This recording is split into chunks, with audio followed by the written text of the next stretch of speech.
Using my pechay.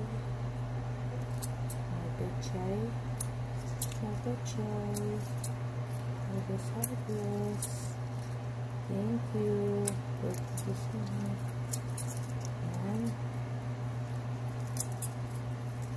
Iba na mulaklak na kaya hindi na pwede. Ito. Salagay ko siya sa sardinas namin. Kasang ko siya. Tapos palagay ko siya doon. Yan. Kasang ko siya.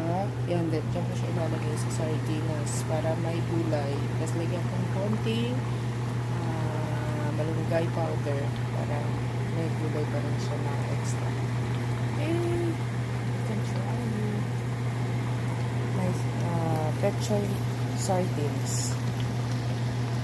Gulay, I can add more gaylan. Yan. Para mas marami siyang gulay. Nilagyan ko siya ng gaylan kasi not enough yung pechay ko.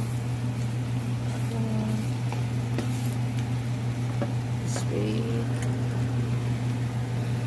And extra malunggay powder.